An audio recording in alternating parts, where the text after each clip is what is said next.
Ya, salam sejahtera tuan-tuan dan puan. Selamat datang ke saluran Huago. Ya, Huago Channel. Sudah makan ke belum tuan-tuan dan puan? Sekiranya anda belum subscribe ke Huago Channel, sila subscribe sekarang dan sila buka loceng di sebelahnya supaya anda akan menerima notifikasi daripada YouTube apabila saya postkan video baru saya pada masa akan datang.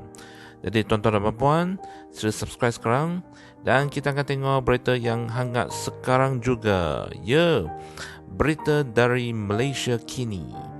Kuli tak sertai perbahasan Belanjawan 2021 persoal keabsahan Muhyiddin.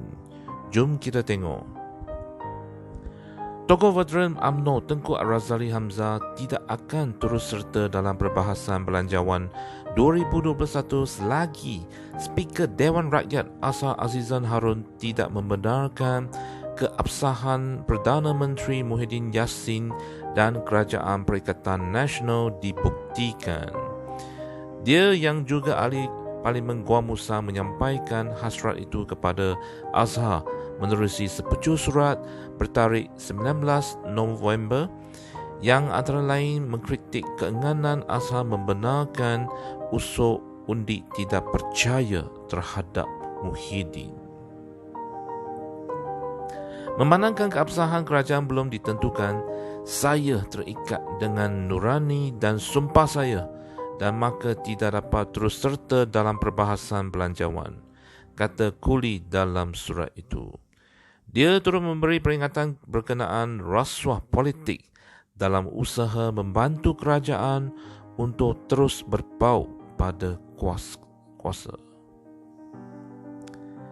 Untuk terus serta dalam Dewan Rakyat dalam soal belanjawan tanpa terlebih dahulu menunjukkan keabsahan Perdana Menteri dan menterinya adalah untuk menjejaskan satu prinsip penting perlembagaan yang akan membawa kesan serius kepada usaha menegakkan perlembagaan kita, kedaulatan undang-undang dan kemungkinan amalan rasuah politik untuk mengekalkan kuasa.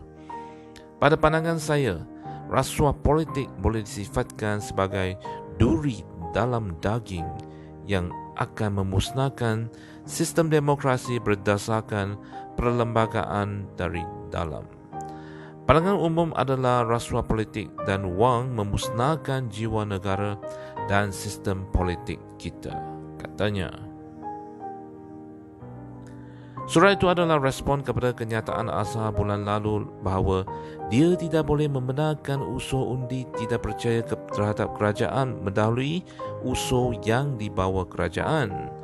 Kenyataan itu selepas Tengku Razali menghantar surat kepadanya bertarikh 25 September untuk menggesa Azhar membenarkan usul undi tidak percaya terhadap Muhyiddin dibahaskan di Dewan Rakyat. Dalam responnya, Azhar turut mencadangkan agar Tengku Razali berunding dengan menteri di Jabatan Perdana Menteri, Parlimen dan Undang-Undang Taki Yudi Hasan agar usul tersebut dibentangkan. Dalam surat terbarunya, Tengku Razali menyangka cadangan itu. Pada pandangan saya, Menteri Undang-Undang tiada apa-apa peranan dalam menentukan sama ada usul undi tidak percaya boleh dibentang atau tidak.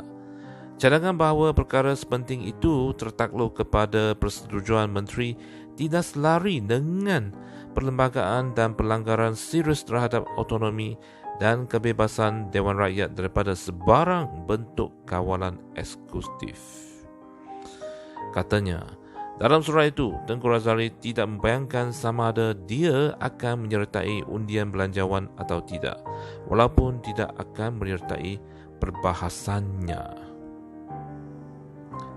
Bagaimanapun, gesaannya terhadap usul undi tidak percaya terhadap sebuah kerajaan yang cuba mengelakkannya bukanlah sesuatu yang baik untuk Muhyiddin. Pada masa ini, Presiden Bersatu itu mempunyai sokongan 112 daripada 222 ahli parlimen. Namun, hanya ada 220 ahli parlimen pada masa ini, berikutan kematian seorang ahli parlimen kerajaan dan seorang ahli parlimen pembangkang. Tanpa sokongan Tengku Razali, jumlah sokongan yang dimiliki Muhyiddin tinggal 111 orang. Pada masa sama, sejumlah ahli parlimen UMNO yang merupakan sebahagian daripada Kerajaan Perikatan Nasional turut mengkritik Belanjawan 2021 dan membayangkan tidak semestinya akan menyokongnya. Pengundian Belanjawan 2021 akan berlangsung paling awal pada 26 November ini. Jika semua ahli parlimen hadir dan undian dibuat berdasarkan parti, kehilangan sokongan dua ahli parlimen kerajaan sudah cukup untuk menggagalkan Belanjawan 2021. Undian itu juga amat penting buat Muhyiddin kerana ia juga boleh dikira sebagai undi percaya terhadapnya. Ya, tuan-tuan dan puan, sekian sajalah video kali ini dan kita akan jumpa pada masa akan datang. Untuk ini, jangan lupa subscribe ke channel saya. Sekian. Terima kasih. Jumpa lagi.